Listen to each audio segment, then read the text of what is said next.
So I think we were all aware this was going to happen eventually. I mean, WWE's not stupid. They would have gone, we probably should do this. But my gosh, the execution of the John Cena Pipebomb promo was brilliant. Now, I already made the mistake of going on social media and just making a little bit of a joke, and people have gone crazy. But I truly have enjoyed the John Cena heel run. I'm not saying there's not things you can't criticize. There are certainly issues with it. One of them being we should have done more of the stuff like this throughout the entire run. But I've got a kick out of it. I found it very amusing. As I always talk about, as long as I'm entertained by my sports entertainment, the math equation makes sense, and I'm happy to proceed as normal. But this really was next level stuff, especially from a meta level. Now, the whole angle between Punk and Cena is essentially meta, as we'll get into, and we talked about last week. But you had the table break, slap into a Slim Jim, no idea why I said that, it just came out of my mouth. You had the R-Truth participation, all of this is the same as 2011, and even though Punk did have to lay there for around about 47 minutes dead, which was a bit weird, that stuff doesn't bother me. I'm not saying that it's not unrealistic. There is an element of silliness that I enjoy in my wrestling,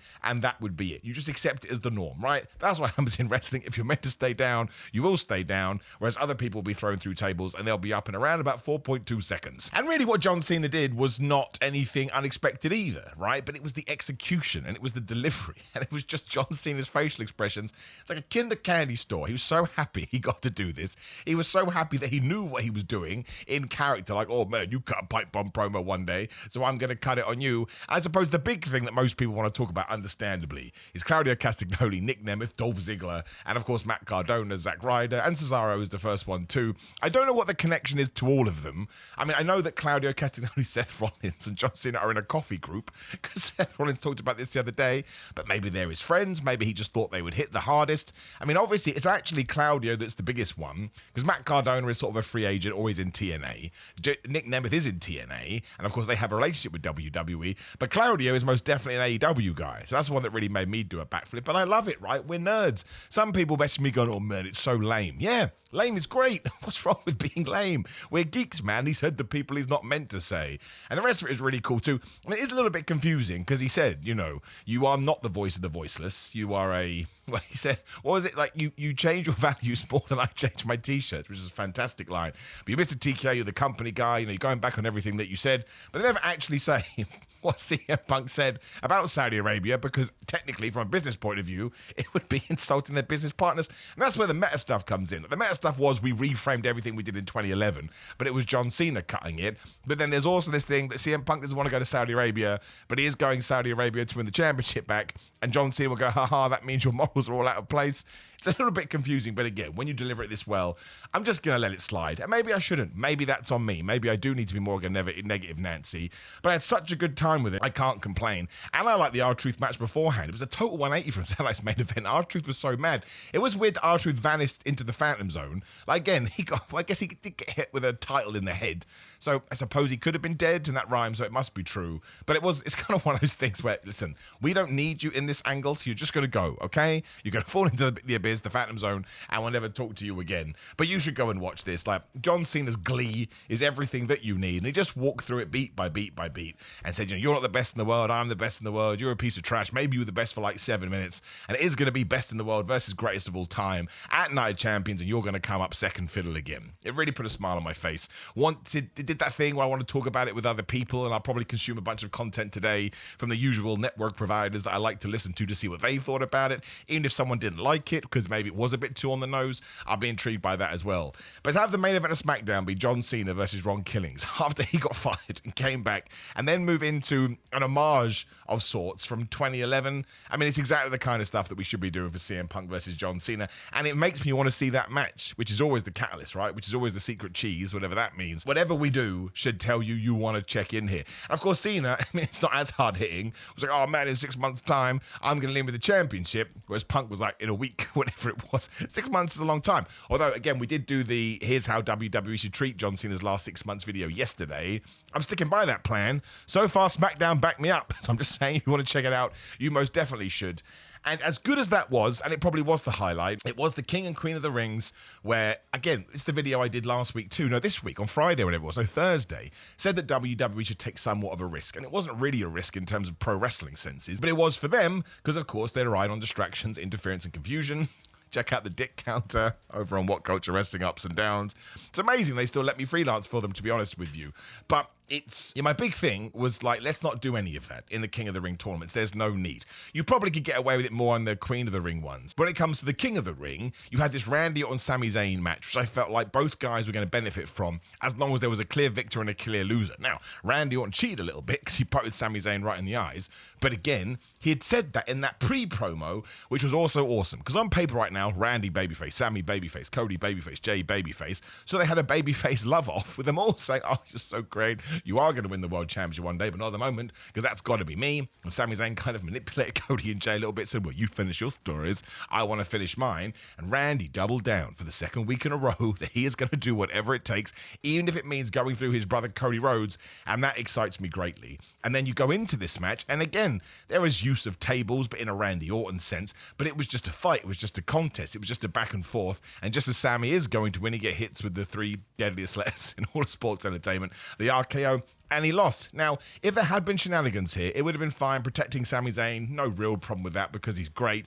But in terms of what he can do now, and I do think he'll win the championship against Seth Rollins at WrestleMania 42, it's just so much better for Karrion Kross, who can walk out on Raw and be like, oh, you're out of the King of the Ring. And by the way, you did lose because you weren't willing to do Randy Orton was willing to do. He poked you in the eye.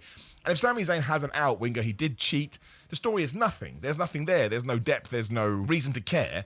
But instead, what we have done is Sami Zayn lost because he's too good of a guy. He wants to fight the good fight and it's not working for him.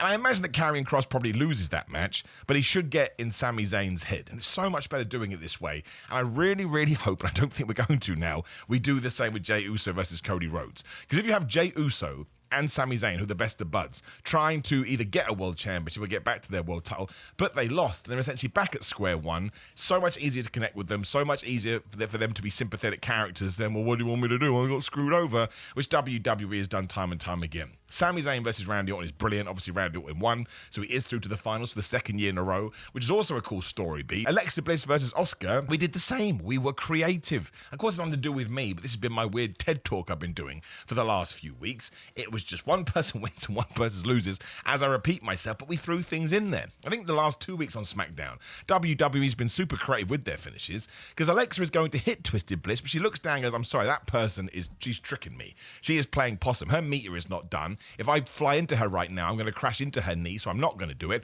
Asuka was doing that, so she applies the submission, and then they carry on fighting. That is the kind of stuff that I like more than anything, because you're taking the wacky world of pro wrestling, but you're building sports around it, and sometimes WWE doesn't seem to want to do that, which I found mad, because they did it here. Once again, the execution was brilliant, and then later on, Alexa Bliss is like, well, I've got to do something now. She goes for the Twisted Bliss, and of course, it goes totally wrong. Asuka does get her knees up. She now does a running knee for her finish, 1, 2, 3. Asuka going to the finals is brilliant. Alexa Bliss had a story lined up for later, which I'll talk to you about in just 1 second. So it's not like she's persona non grata. No, she moves right into this, and she uses her motivations for being defeated to try and, I guess, make it up elsewhere. Do more of it. All of professional wrestling, do more of it. There is a story in losing. I just sometimes feel like we use the get out of jail free card to move away from that. I don't think Alexa sucks now or Sami Zayn sucks. I'm just intrigued. What are you going to do now? How are you going to get back up? What are your goals? How do you achieve those? And then, yes, it was Charlotte Flair versus Chelsea Green. Loads of distraction, interference, and confusion. But it didn't matter because I call Charlotte Flair the babyface issue. I don't know. But she still won with the figure 8. Piper Niven then killed her with this senton. Go and watch Charlotte's Flair body just sort of like, what's the word, cortina? I think that's what it's called. Or turn into an accordion. I hope she's not hurt. It was awful. It looked so awful. But Alexa Bliss comes out to make the save. She wants to shake Charlotte Flair's hand. Charlotte won't do it. They'd had something before backstage. Fascinating, especially because Michin and B-Fab, oh my gosh, how long did it take them? I like them, but come on now. They're like, oh yeah, we can challenge for the women's tag team titles. They've not been defended since WrestleMania or the night after. And I imagine Charlotte and Alexa do a singles match. But why can't they go for the championships, the tag champs before then? Those tag titles need star power. That is star power. So it's got me intrigued again. I want to see where it's going to go. And we had that bizarre match between Aleister Black and Kit Wilson when our truth interrupt, because I don't want to wait for the main event. I want my match now. But it ended wonderfully too with Damian Priest, his old buddy, but not really, from the Judgment Day, calming him down. It was just so heartwarming. It was like genuinely two friends talking to each other. So that made me happy as well. And just our truth about this whole show. Although it's an interesting position for Aleister Black, who did feel marginalized here, but we'll wait and see, right? It doesn't always have to pull the trigger right away. You can take your time and see what's going to go down. And the Stones of Cole Jacob for 2 feud. It's just WWE 101, but I'm loving it because Solo Sikoa is a great character and hilarious these days, by the way. And Jacob Fatu is brilliant, and we're sort of seeing his rise to the top happen in real time because obviously Solo Sikoa has learned from Roman Reigns emotional manipulation, gaslighting. Oh, I love you. Without you, wouldn't even be here. So I was like, no, man. Not Solo. Sorry, Jacob's like, no, man. As soon as I won a championship, you got mad because you're a jealous Jerry. He lays the title down and go, let's fight over it. And now they are doing it at Night of Champions. Now I find that weird because JC Mateo attacked here and Jimmy Uso made the save. I would have done a tag team match there. I guess we're going to do that on SmackDown. I think I just wanted the title match at SummerSlam, but I guess we could still do that. It just feels a bit early for Jacob Fatu to lose. And I think you could get multiple events out of this, which would probably mean Solo Sikoa needs to win that championship at one point, but we'll see. It's really good, though. I think they make each other better. Like Jacob Fatu, he's on a rocket ship to the top. But Solo Sikoa has taken this story and just enhanced his persona, and I'm a big fan of it. And of course, we have all the stuff between LA Knight and Seth Rollins. LA Knight kicked off the show, never a bad thing in terms of how you're being featured. Paul Heyman comes out, says he loves him. Therefore, if you leave, you won't be murdered. And then Bron Breakker and Bronson Reed murder him. He gets out of the dodge. When he fights Bronson Reed, he gets murdered again. I'm repeating myself in all of my shows, which is boring. I grant you that. But this is why distraction, interference, and confusion needs to be saved for Seth Rollins' group. They should just do this all of the time. They should be awful with it. It should make you so damn mad and make you feel for LA Knight. And I would guess that it's going to be LA Knight versus Seth Rollins at SummerSlam, I'm thinking now. Maybe it got announced for Night of Champions and I forgot, but we don't need that match at Night of Champions. We're going to have to save some things off for SummerSlam. Otherwise, what we're doing is a 2-night event as well. And I think, to me, they're two mega stars. Obviously, that's LA Knight's name.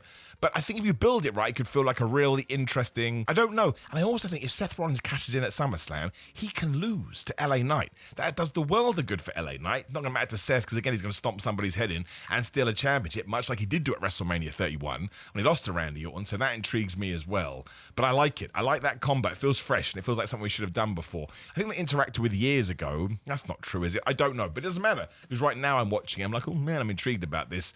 Not the biggest fan of the Nia Jax, Tiffany Stratton thing, only because we keep going back to that well. Huge fan of Naomi getting involved. I think it's going to end with her winning, which is why we're doing it. And the Julia Zelina Vega stuff, I could not believe it. Last week we had our 45 seconds of Zelina Vega being like, I'm going to beat up Julia. And it was going to be on this show, nothing. And now the title match is next week with no build whatsoever. I'll leave it there. You have enough negativity in your life. I don't understand why we can't treat it like the IC women's belt on Raw, which is fantastic and involving multiple people. Julia will win as well, which I think I actually agree with, but does nothing for Zelina Vega. Really weird, really strange. And before I do forget as well, shout out to Elton Prince and Kevin Owens, who are still on the injured list at the moment. Both of them got mentioned on the show. I don't think we talked about Elton Prince before. I'm not sure that was known. But just sending them the best, because it doesn't sound like it's very, very good. Or at least it's sort of in the ether. So I want them to be okay. Let's send love to everybody.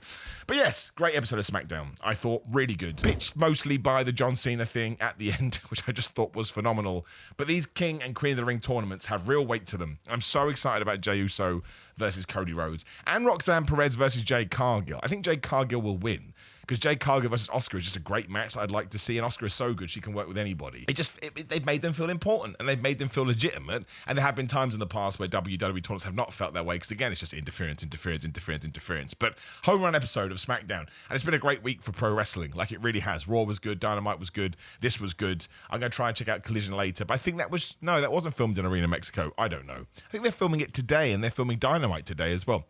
I'm not entirely sure. There's way too much wrestling, but it's one of those days where I'm like, man, isn't it cool we get to watch this stuff? And it is, but you may not agree. You may think it sucks. You can drop me a comment down there and let me know anything, as long as you're nice and respectful. It's perfectly fine. Click the video on the screen to see how I booked John Cena's last 6 months, and also check that other video out where I talked about the King and Queen of the Ring. So far, I'm getting it right. I never get anything right. Give me my due, damn it. It's the only time I'll ever have. Like the video, share the video, and subscribe. Click that notification bell. Otherwise, patreon.com/Simon316 for podcast stuff and watch-alongs. Got a new one coming this weekend. Grillermind.com/Simon for your fitness supplement ships worldwide. I promise you they will help. They're brilliant. Simon316 on social media. Simon Miller on Cameo. Simon J. Miller on TikTok. Pro Wrestling Tees and Big Cartel for merchandise. There's a heatwave in the UK, so somebody needs to go and rest their bald head. That would be me. Have a great weekend. I'll see you soon.